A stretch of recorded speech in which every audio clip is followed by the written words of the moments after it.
Are you ready to live your dream? Motivation, inspiration, and passion. That's what it takes to make dreams come true. Welcome to the Nadia Sahari Show.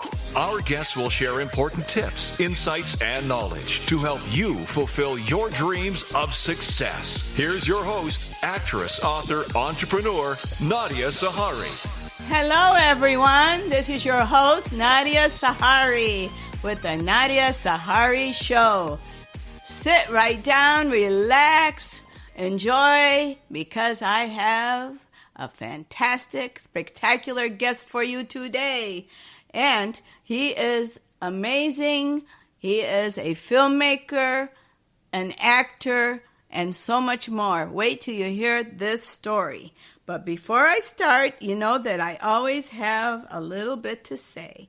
We have a show. This show is for you. It is to motivate, to inspire, and to educate. How my guests succeeded in the line of work or business that they are in, what their failures were, how they came out of it, how they succeeded, how do they maintain that success. This is to teach you not to give up on your dream, because if they did it and I did it and everyone else does it, you can too. So that's what my show is about, to help you to succeed with your dreams and to be the person or the business or the actor or the author or whatever your dream is, you can achieve it. So now, I invite my guests to my show to share their secrets, their journey, and their challenges. And today I have a marvelous guest.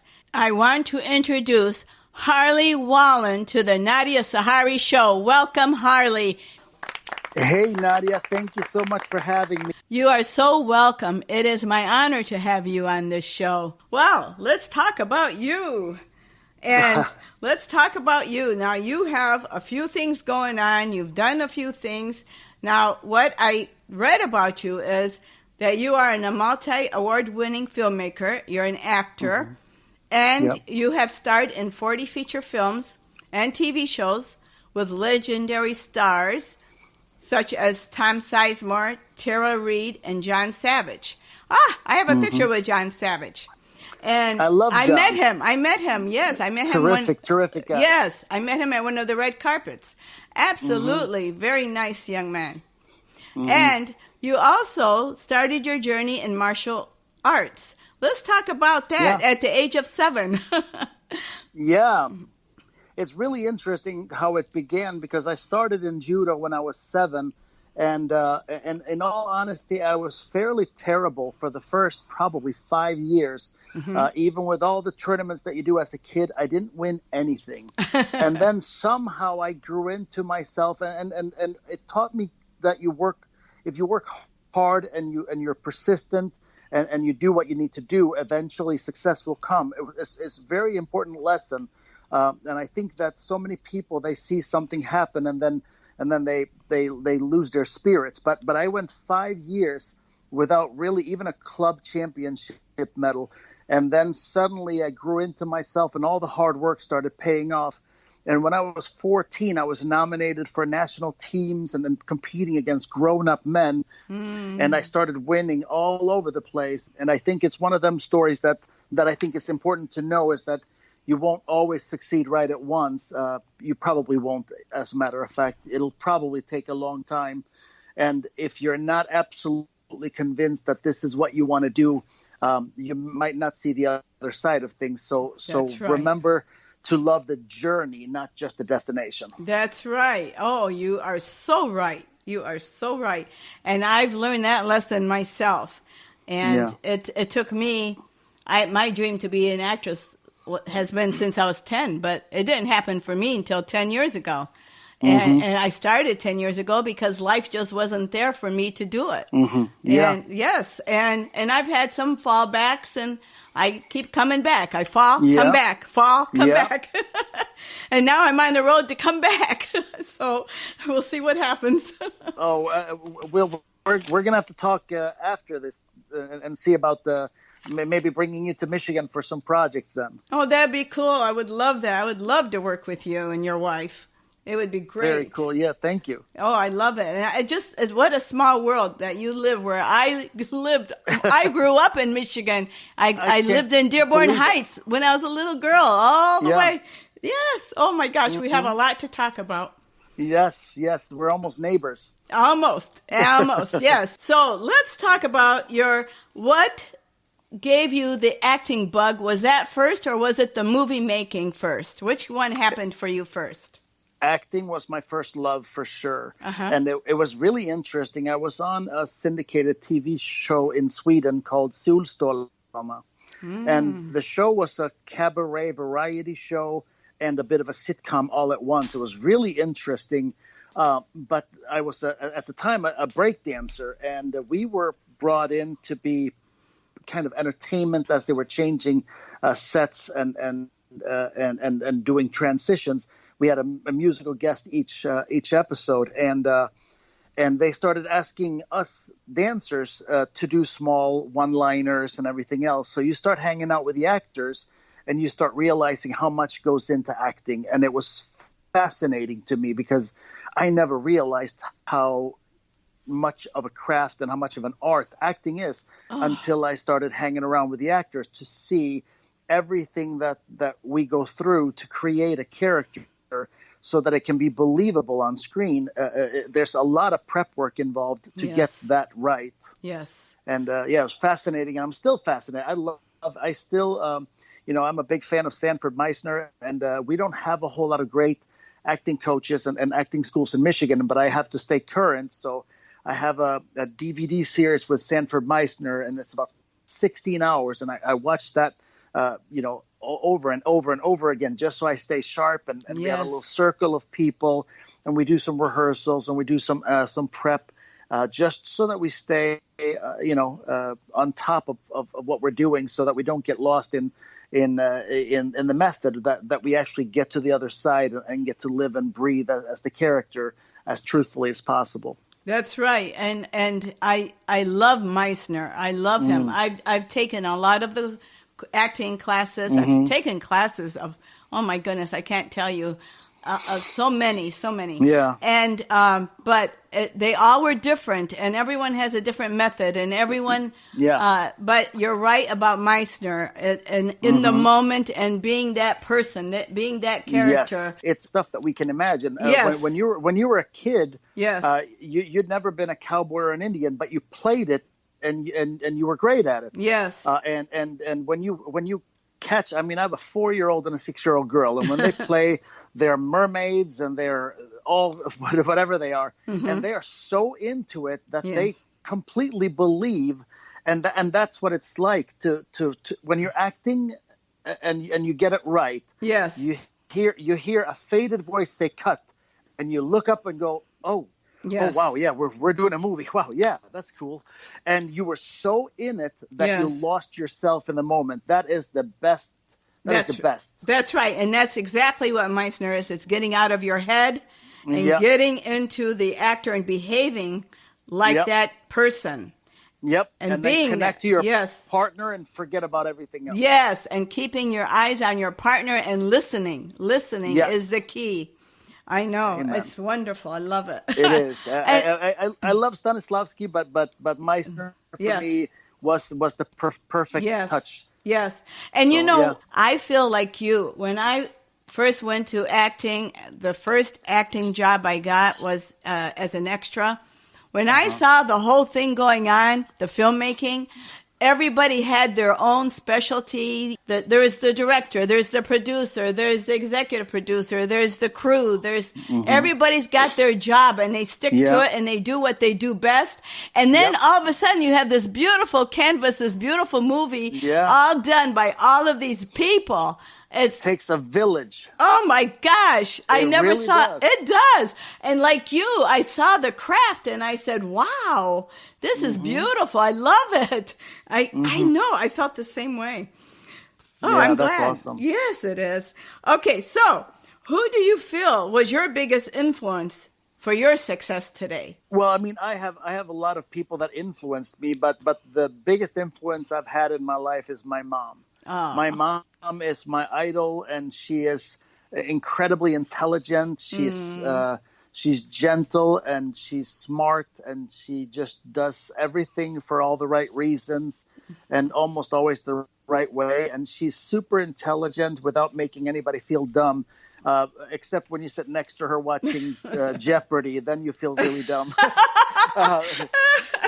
I she love answers it. everything before they get in, and I'm always blown away. But yeah, no, she's really, really intelligent, but guides you very, very gently, and it's something that I'm very impressed with, and how she's always stayed so relevant in all of her kids' life. She has three kids, my brother, sister, and I. And she's always been so giving throughout all the years, and no matter how life is going for her, she's always been there, and she's always listening, caring, and investing in you emotionally and spiritually, and doing whatever she can to help. Just an incredible inspiration. But as far as film, I am a big fan of the big legends, so to speak. I love Coppola. I love Scorsese. I love even Quentin Tarantino, even though sometimes I think he can get in his own way, but I think he's still amazing. Yes. I haven't seen Once Upon a Time yet, but that one looks amazing as well. Have you seen it? Not yet. No. I want to see it on the big screen, so I got to get out there soon here. But he's really inspiring. But I think visually, Michael Mann is probably the biggest inspiration for visual, the way he captures things, and I call it a Michael Mann close when he goes in just above the eyebrows and just under the chin at all the right times, so that you feel everything that character is going through, and then you come out to these big shots. Where you feel the epicness and you're a part of it, and you believe it because the setting is so amazing. But yeah, those are some of my favorites. That's wonderful. I love it. I love talking with you and learning. I learn from everybody, and I just love it. I love it. Yes. In the same way. I mean, and I think when it comes to art, some people get competitive, and I understand that there are film festivals and so on and so forth. But art in itself is not competitive. No. It's collaborative. Yes. It makes you want to, talented people want to work with talented people. That's just how it is. And that's how you get that brew to create something that gets more and more amazing each and every time, because you get more and more talented people grouping up, trying to do something special. And that's the beauty of art. And then the reward of sharing it, which was what we just did with Eternal Code in Hollywood at the Chinese Theater. Well, let's talk about Eternal Code. Yes. Tell us how you came up with this idea to do this movie, to produce a movie like this. And the title is beautiful. I love the title. I watched the trailer. I rated it a 10. I loved it. I can't wait to see the movie. Let's do it. Let's see. How did you get inspired by doing this kind of movie? So I read a year and a half, 2 years ago now, I read an article on Facebook that talked about the doctor severed the head of a patient that was a paraplegic, where the body was deteriorating, but the head was fully functioning. And then he was going to place it onto another body that was fully functioning, but there was a brain dead head on it. And he was switching these heads out. And they really felt that this was going to work. So my writer brain immediately kicked in saying, wow, are we really this close to the Holy Grail? Because first step, here we go. You're talking about the Rockefellers and everybody else who right now, I think he's on heart number 6. What if he could switch and just take over a 20-year-old body, just live forever? So I just thought about that. And then I said, you know what, though? It's not perfect still, because you'd still have to live with your aging head and your aging brain. So I said, for the film, I'm going to take it one step further. I'm going to say we have figured out how to download consciousness onto a device that can then be plugged into another person. And let's say that this was available with a prototype. What could you possibly do with this, and what would this attract, and how would this affect us?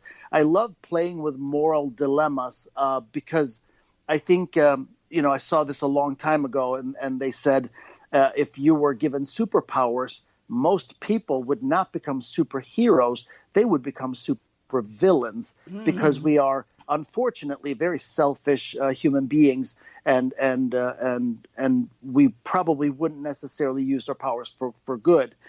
And I thought about the amount of corruption we have in the world and everything else. Yes. So that was the foundation for this film, is to play with the moral dilemma. Would you kill to live forever? And that's the premise of the film. It has a little bit of a sci-fi element to it, but it is primarily an action thriller. It really is. Well, I'll tell you what, we're not going to go away from you just yet, but we're going to take a break for a little bit, and we'll be right back. So you stay right where you are.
All right, we're back with Harley Wallen, filmmaker, actor, and father, husband. He's amazing. He's wonderful. And let's continue. What is your next project? Are you working on any more projects? Yes. Well, first off, I have 3 more films releasing this year. So This year is really intense. I have a film called Abstruse with Tom Sizemore and Dennis Haskins, who you'd know as Mr. Belding. A psychological thriller, kind of has the feel of Along Came a Spider and that style of creepy serial killing touch. Film about a young man who gives in to his urges and finally has his first kill, and it's a passion crime. But after that, he unravels and can't stop himself. Our anti-hero, Tom Sizemore, is forced to try to face him and take him down to protect his daughter. It's a phenomenal story. It's one of my favorite films that I've made. That's going to be out November 1st. And then I have a supernatural crime thriller in the spirit of Fallen with Denzel Washington, where I have TJ Storm in and Dennis Haskins again, which is a little darker. There's some supernatural stuff going on. Detectives trying to figure out what they're dealing with. And I don't want to give too much of the plot away. That's right. But it's a little demonic and possession, but not in your stereotypical form of possession, but more like taking you over temporarily type of thing. But that one is a really good, fun ride. Everybody who's seen it says, I project this is going to be like a cult hit because it has that feel to it. So that one is also coming out November 1st. And right now, I believe we just locked picture for our sequel to our Bennett Song film. That's been doing really, really good over the last year. So a Bennett Song Holiday, I'm hoping to have that one in theaters in December. Wow, So, Harley, how in the world? Did you write every single one? No, the Bennett Song Holiday and Bennett Song films were written by my partner, Nancy Oswine. She wrote those 2. I've written the rest. But yeah, we stay really, really busy. That is wonderful. Yeah, thank you. I make usually 3 films a year. I like staying really busy. I sometimes drive my team a little crazy because I enjoy a high pace and I love working. I've fallen in love with the journey and the grind of filmmaking. I love capturing it. I love making it. I love planning. I love all of the aspects of filmmaking. Even right now, we're in editing of our short film that we're planning on taking to festivals. were both sitting, me and my wife, Katie, we were both sitting in tears watching this drama yesterday, and we're fine-tuning it right now. My editor has done an incredible job. Fred Mossman in Florida, fantastic editor, and has an incredible team. And he's taken it to a whole new level for us. That's wonderful. I hear the passion in your voice. I love the passion. That's what it takes. It takes passion to accomplish your dream. It really does.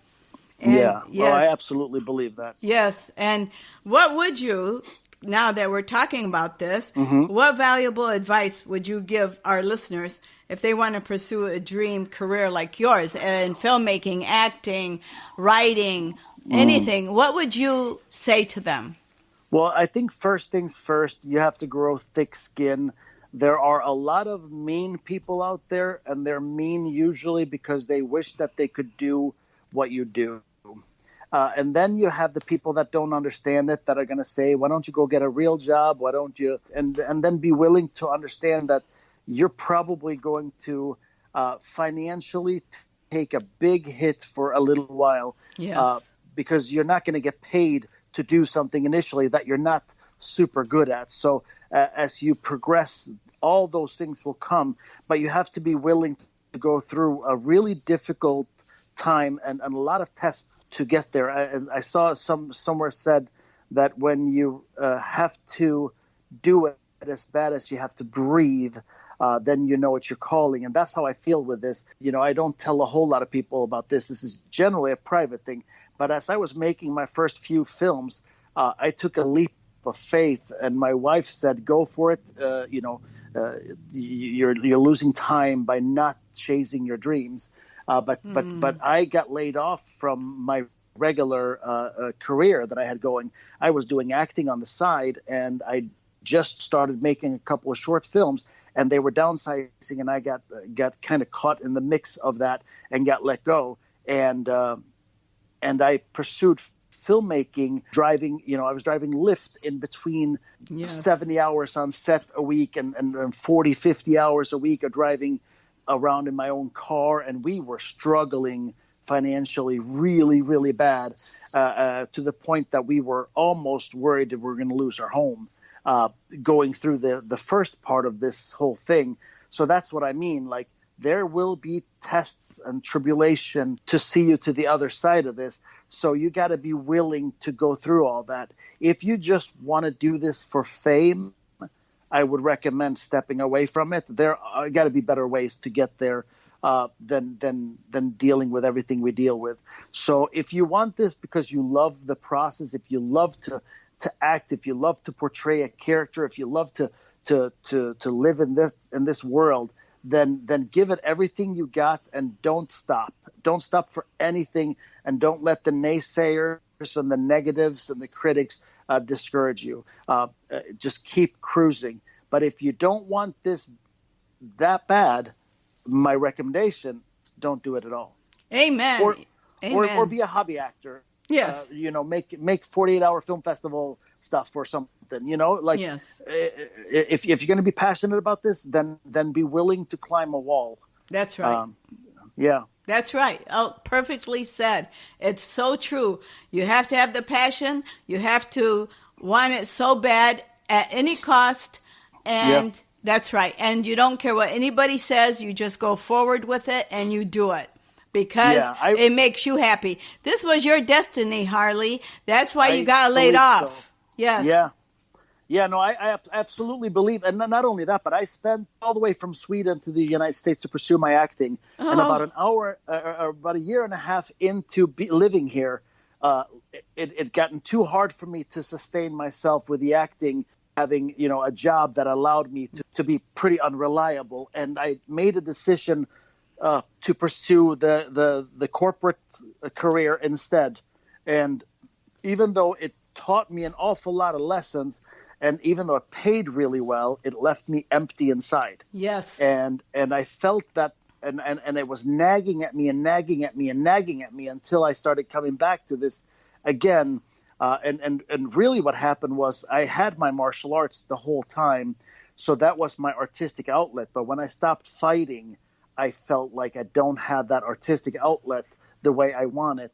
I was still doing TV shows for the fights, and I still am. If anybody's a big UFC fan, I'm on Warrior Wednesdays on UFC Fight Pass. The last Wednesday of every month, we do a huge show, get 4 million viewers. Our matchmaker is incredible, so we put on a phenomenal event. So one week away here or so, we'll have another one. But yeah, it's on UFC Fight Pass, and I host and do live fight commentary. Oh, that's fabulous. Yeah, but that artistic outlet was missing. So I came back to acting because I knew when I was acting, I felt fulfilled, and I love the process, and I love that you can't perfect it, so you're always working at it. So all those things really, really brought me back to acting, and that was what I wanted to see through, is to get that artistic outlet. And again, I felt that I need this as bad as I need to breathe, and that's. Oh, I love it. Beautiful, beautiful. I always, not always, but I did ask Mel this question. And because he has been in acting so long, and so have you. How do you approach your script when you get the script? How do you read it through? How many times do you read it through? And how do you learn everyone's lines, or do you just remember the cues? How do you do it? Well, I try to at the very first, and this is different if I'm directing or not directing, but if you're talking about just from an acting perspective, I read the whole script through, I'd say 3, 4, maybe 5 times. Yes. And I do it as early as possible. Yes. And then after that, I start focusing on my character. And then the ideal thing is when the filmmakers give you some form of backdrop of your character, so you understand why he behaves the way he does, or give you a little bit of structure and a backstory. Yes. If not, you have to create that yourself. So whether you're journaling or if you spend a day as him, you just live as him for a little while and try to figure him out. What's his favorite color? What does he like to do? And go through all those things. And then when I read the scenes, I break them down. I like kind of a Stanislavski way for breaking scenes down. But where am I coming from? Where am I going? Mm-hmm. Who am I? And how do I feel about the people that I'm across from? Mm-hmm. The very, very basic setup, because I think that tells you everything you need to know, especially since we don't shoot films in sequence. I think is really important to remember, where am I coming from? Where am I going? So I know where in the story I am. So that I can live there, because your character usually has an arc to it. So so you have a beginning and an end that are not in the same place. Yes.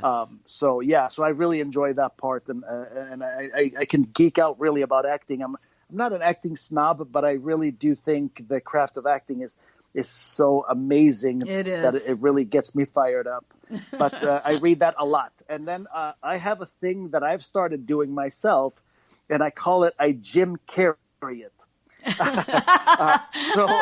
So what I found is I had tendencies in the early parts of my acting of letting go. I had a third eye a little bit that was trying to do the less is more, which is not necessarily true. So what I always do is, after I'm very, very comfortable with my lines and my character, I overact to a Jim Carrey level, all my scenes, because after you've done them that big, you're very comfortable just being true and responding in the moment with your co-stars. That way you don't get careful, because I think sometimes you can lose a lot by being careful. Yes. So that's really worked for me, to always do a Jim Carrey type of rehearsal, and I usually do that the night before of whatever scenes that I'm shooting the next day. I love it. So that's a new thing that I've added in the last probably year and a half. Oh, I love it. That is cool. I've never heard that before. That is cool. I'd love to see you do that too. The overacting, I'm sure it's hilarious. My wife gets to watch me do a lot of goofy stuff, but she gets really intense too. When we did Betrayed, she played a traffic victim and was drugged up on heroin, and she going through her prep to get to the other of that character was actually really tough to watch. Very, very tough to watch.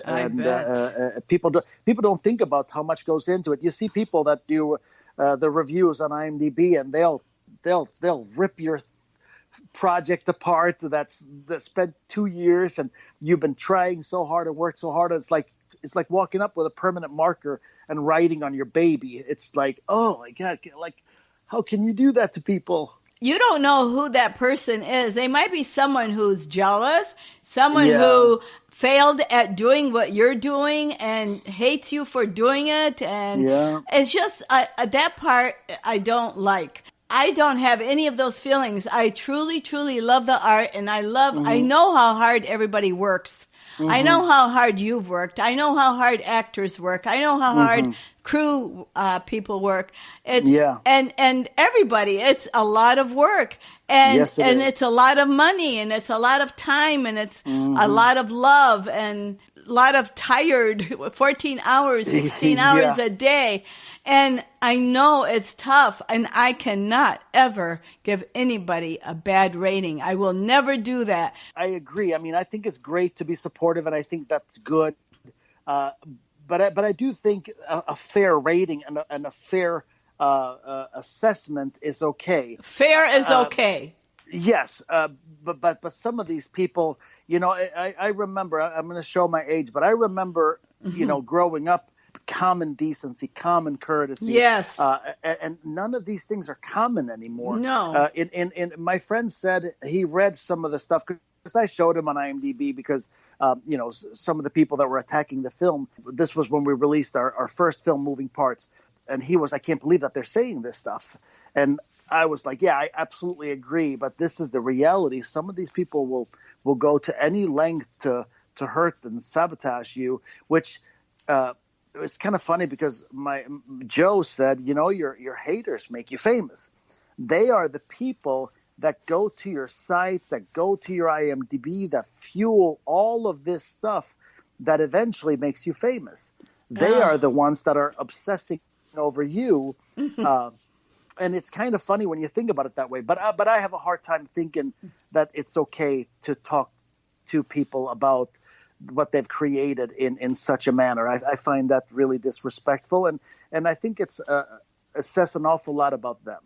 I do. I agree with you there. That's how I feel.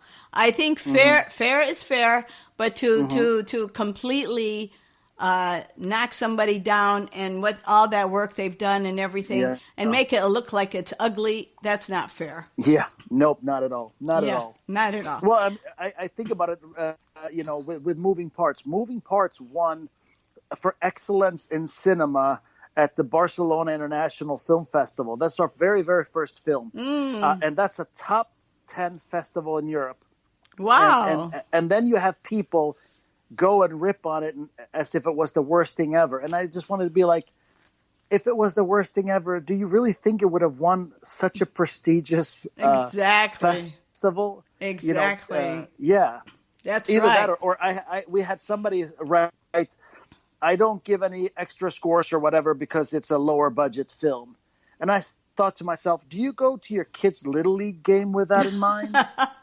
Do you also grade them on a flat scale against the major leagues, or do they get a little bit of understanding that they couldn't put Brad Pitt in the lead role and that they couldn't have a real spaceship?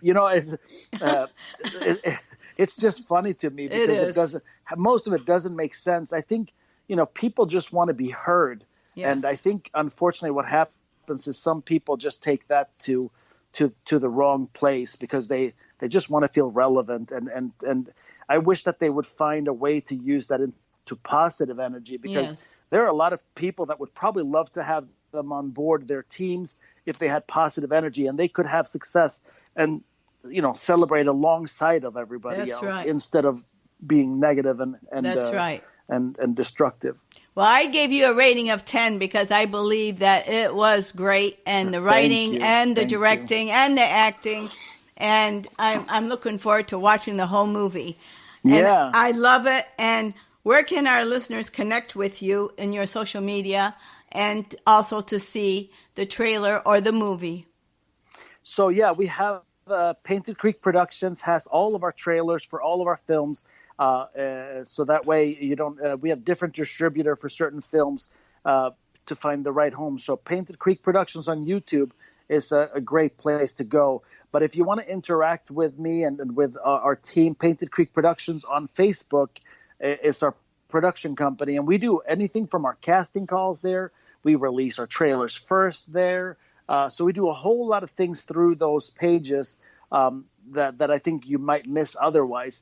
For me specifically, Harley Wallen on Facebook, official Harley Wallen on Instagram, and on Twitter, which I have to get better at using. I don't feel it's interactive enough. I feel it's not as interactive as I'd like. But I have my old fighter name still on there.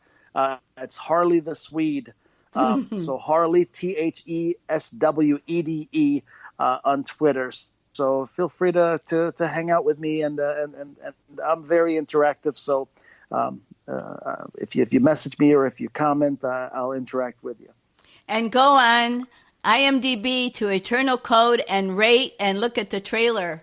Yeah, absolutely. And our films are available everywhere. So whatever on-demand system you have, they're available there. They're on Amazon. They're on Vudu. They're virtually everywhere. And most of them you can buy on DVD as well. So whether you buy it on Amazon or at the store, I know Eternal Code is heading for Walmart, Target, Barnes & Noble, Best Buy, and a slew of other and Family Video actually is coming out as well. Wonderful. That is fabulous, fabulous news. I love it. I'm so happy for you. I congratulate you and your actors and your production. And I know it's going to be incredible, and it already is, and you're on your way because you are passionate. Thank you, Nadia. I appreciate it. I had so much fun. Well, thank you, and thank you for being on my show. I will have you again, and God bless you and your family and your projects. God bless you. Thanks, Nadia. God bless. Bye-bye. Harley Wallen, my guest. What a great guest. What excitement, what passion. He loves what he is doing. He's living his dream. Are you living your dream? You can live your dream too, and you can do whatever you want to do. No one can stop you but yourself. And that's what I say. And we learn from everyone. I love having these guests on my show. Most of them are my friends. Most of them I know face to face. But I love every single one. And everyone teaches me something. And we do learn from each other. We are the #1 internet radio show in Hollywood. So I thank you so much. Thank you for being here with us, and come back next Tuesday at noon. God bless you.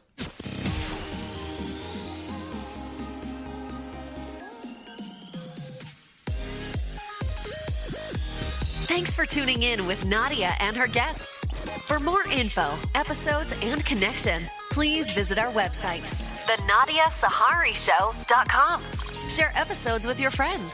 Follow us on Spotify, iHeartRadio, iTunes, Instagram, and most importantly, never give up. Live your dream.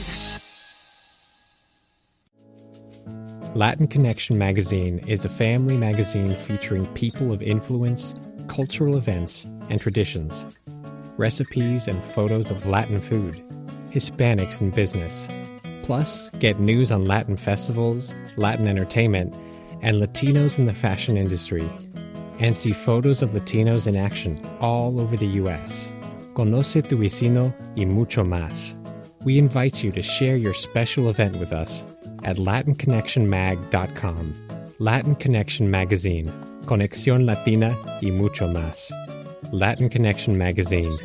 It's for anyone and everyone to enjoy, no matter who you are.